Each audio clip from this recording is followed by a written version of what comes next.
Classes.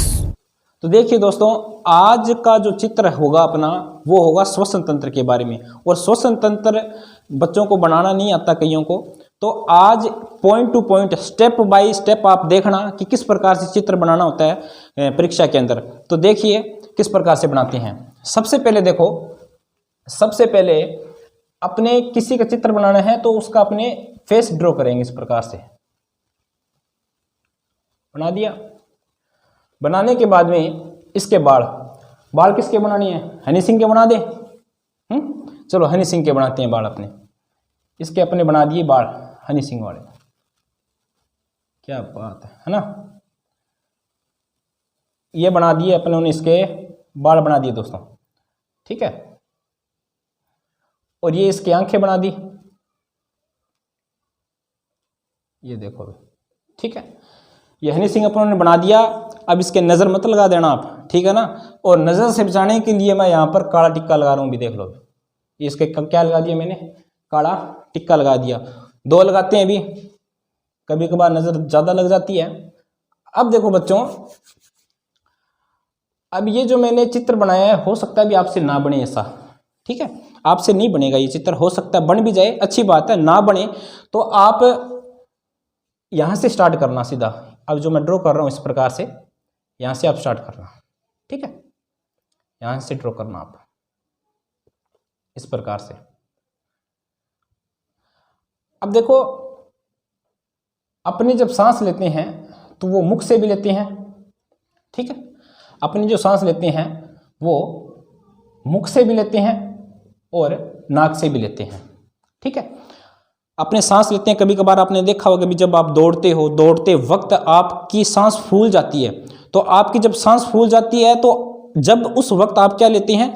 नाक से सांस नहीं लेते आप। जल्दी जल्दी ऑक्सीजन की पूर्ति करने के लिए आप मुंह से सांस लेने की कोशिश करते हैं। भी जल्दी जल्दी ऑक्सीजन की पूर्ति हो तो मुंह से सांस लेते हैं आप, ठीक है।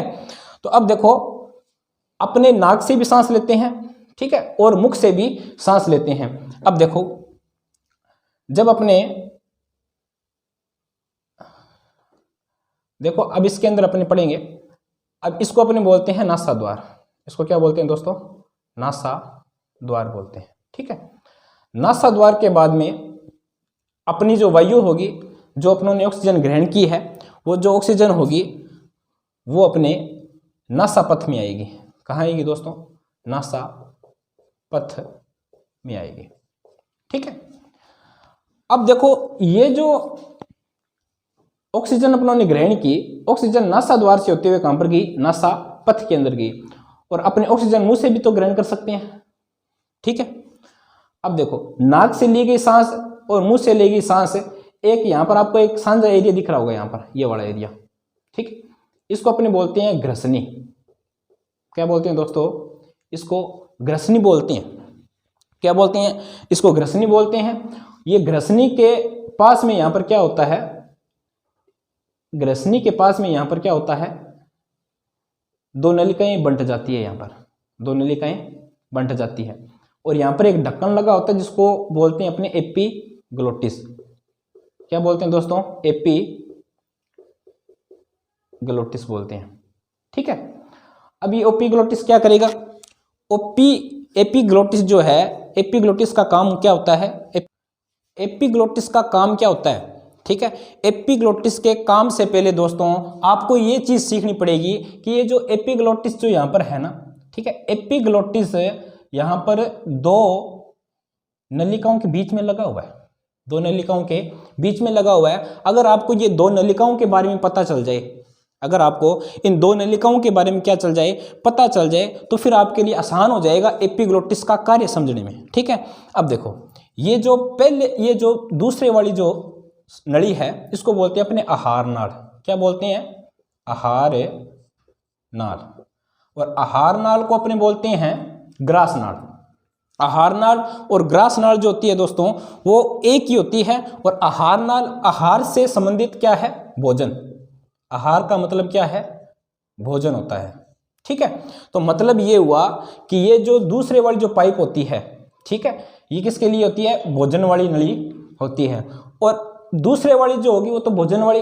अब रहेगी पहली वाली ये वाली नली होती है भी, ये जो देख पा रहे हैं, ये जो गड़ा है, ये जो गड़ा है दोस्तों, ये जो गड़ा है, ये जो गड़ा होता है दोस्तों, इसी को अपने बोलते हैं श्वास नाड़। इसको अपने क्या बोलते हैं? श्वास नाड़ या श्वास नली।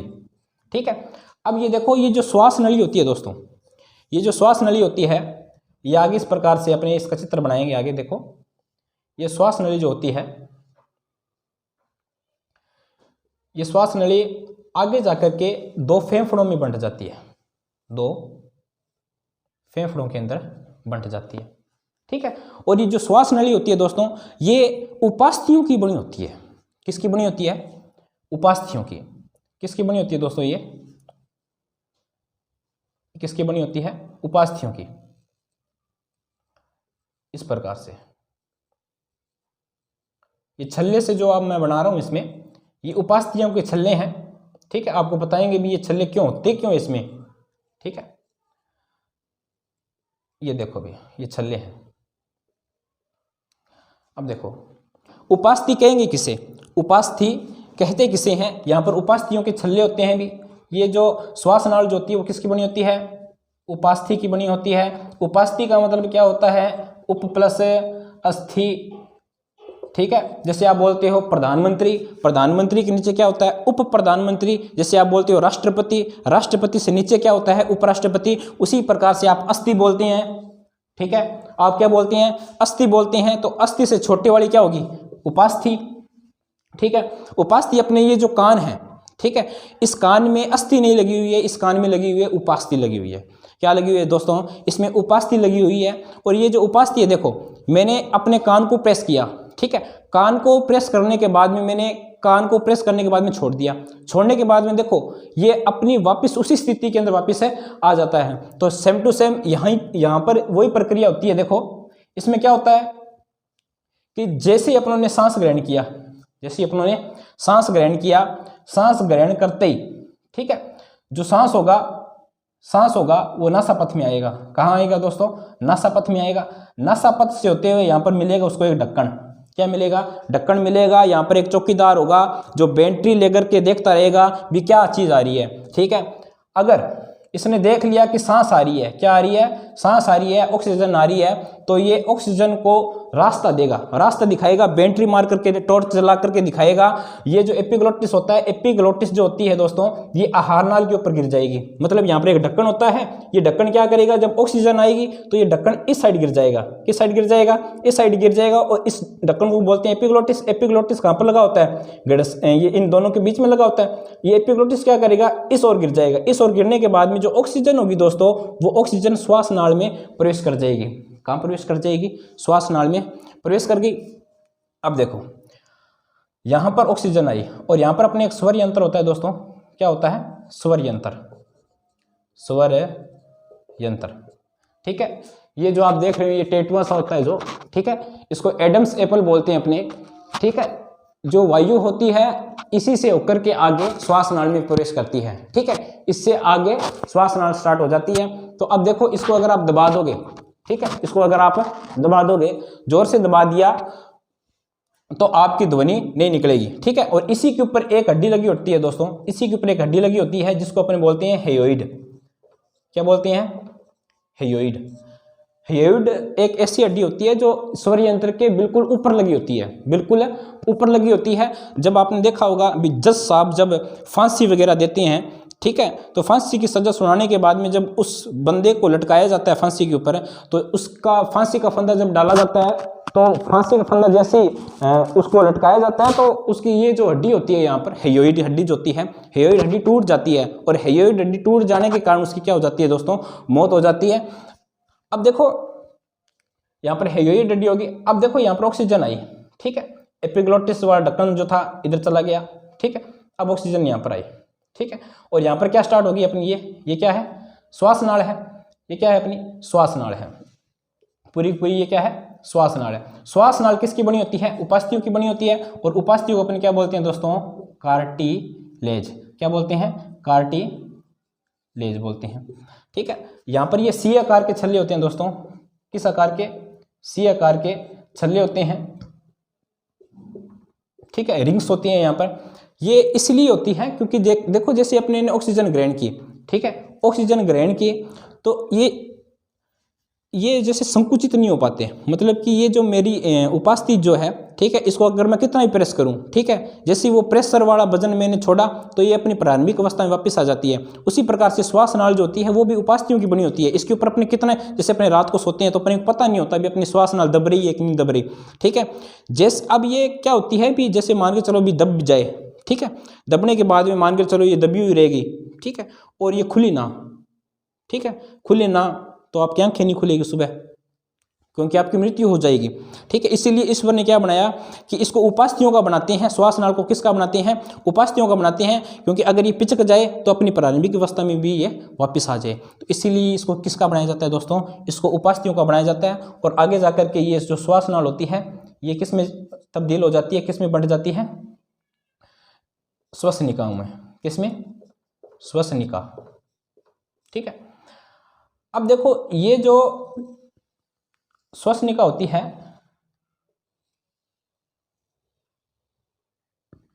दो फेफड़ों में बंट जाती है, दो फेफड़ों में चली जाती है, ठीक है। ये जो फेफड़ा है इसको अपने बोलते हैं दायां फेफड़ा, क्या है, दायां फेफड़ा, ठीक है।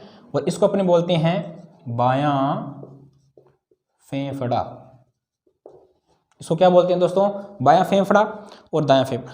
अब देखो इसके अंदर ये जो फेफड़े हैं, ठीक है, ये फेफड़े एक बाहरी आवरण से सुरक्षित रहते हैं, ठीक है, जिसको अपने बोलते हैं पसलियां, ठीक है। इसके बाहर क्या होती है, पसलियां लगी होती है, क्या लगी होती है दोस्तों, पसलियां लगी होती है, ठीक है। और एक मानव के अंदर कितनी पसलियां होती हैं आप बताइए, मानव के अंदर 24 पसलियां होती है, 12 इस तरफ और 12 इस तरफ, कितनी होगी 24। और ये जो 24 जो पसलियां होती हैं इस प्रकार से ये जो पिंजरा होता है, ठीक है, एक यहाँ पर बीच में एक हड्डी और लगी होती है, उससे ये वेल्डिंग की होती है, ऐसे समझ लो आप, ठीक है। ये पूरी की पूरी क्या होती है, वेल्डिंग की रही होती है। और यहाँ पर ये जो बीच में एक हड्डी और होती है, ठीक है, जिनसे ये पूरी की पूरी चिपकी रहती है, इसको बोलते हैं स्टेर्नम, क्या बोलती हैं, स्टेर्नम बोलते हैं दोस्तों, क्या बोलते हैं, स्टेर्नम। तो इस प्रकार से ये जो अपना पूरा पूरा ढांचा जो है इसमें लगभग 25 क्या होती हैं, हड्डियां होती हैं।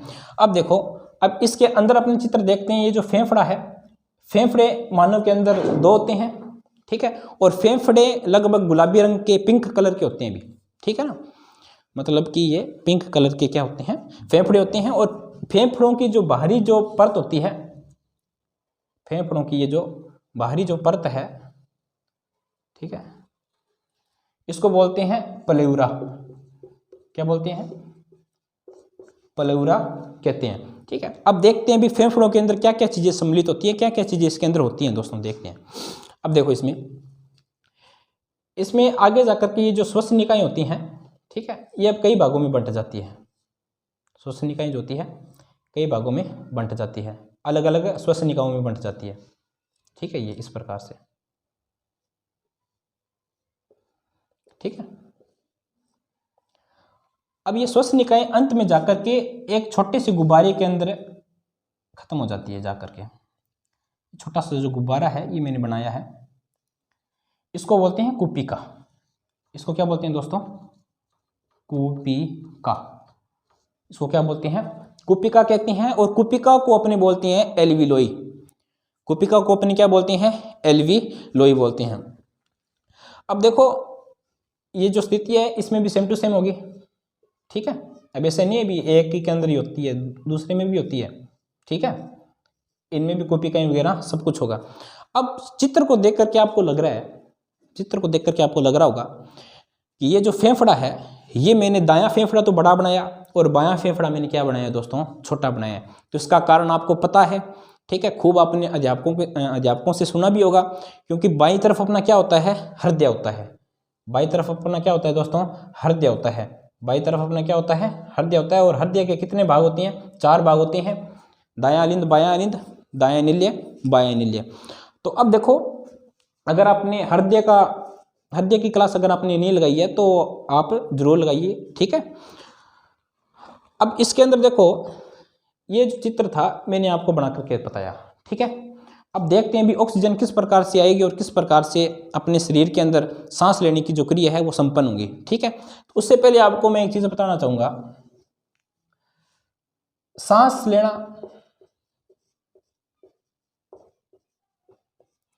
और श्वसन दो अलग अलग घटनाएं हैं, दो अलग अलग घटनाएं हैं दोस्तों। सांस लेने को अपनी इंग्लिश में बोलेंगे ब्रीदिंग, क्या बोलेंगे, BREATHING, ब्रीदिंग बोलेंगे। और श्वसन को अपने बोलेंगे रेस्पिरेशन, क्या बोलेंगे, रेस्पिरेशन। सांस लेना एक क्या है, सांस के अंदर अपने किन किन चीजों का इस्तेमाल करेंगे, फेफड़ों का इस्तेमाल करेंगे, नाक का इस्तेमाल करेंगे, श्वास नाल का इस्तेमाल करेंगे। ठीक है, और यहाँ पर अपने ये जो फेफड़े होते हैं, फेफड़ों के नीचे एक मांसपेशी लगी होती है, उस मांसपेशी का नाम होता है, बेहद ही इंपॉर्टेंट है वो, यहाँ पर एक मांसपेशी लगी होती है यहाँ पर इस प्रकार से। ठीक है, अर्धचंद्राकार ये क्या लगी होती है, मांसपेशी लगी होती है, इसको अपने बोलते हैं डायाफ्राम। क्या बोलते हैं दोस्तों, डायाफ्राम बोलते हैं।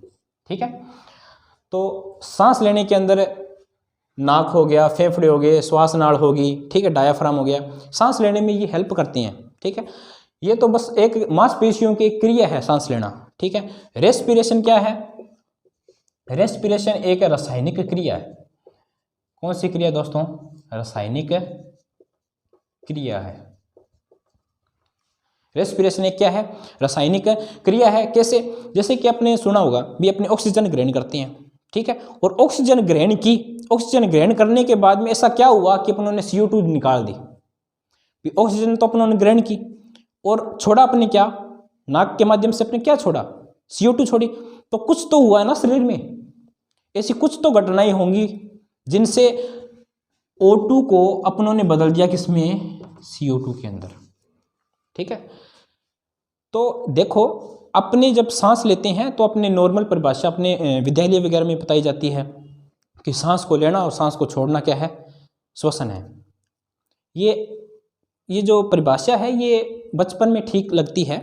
ठीक है, जब आप बड़े हो जाते हैं, कक्षा 9, 10, 11, 12, ठीक है, अगर कंपटीशन की तैयारी कर रहे हैं आप, ठीक है, तो आप इससे बचकानी परिभाषाओं से बचें। ठीक है, श्वसन अलग चीज है, एक रासायनिक क्रिया है। सांस लेना तो क्या है, सांस लेना वो है ना भी एक भी सांस लेना कोई सबूत नहीं, क्या सांस लेना कोई सबूत नहीं, जिंदा हो ये दिल से साबित करो तुम। ठीक है, क्या बात है ना। तो सांस लेना और श्वसन जो है दोस्तों, ये दोनों अलग अलग होते हैं। ठीक है, श्वसन एक्चुअल के अंदर क्या होता है, ठीक है, और श्वसन सांस लेना क्या होता है, ये आपको बताएंगे।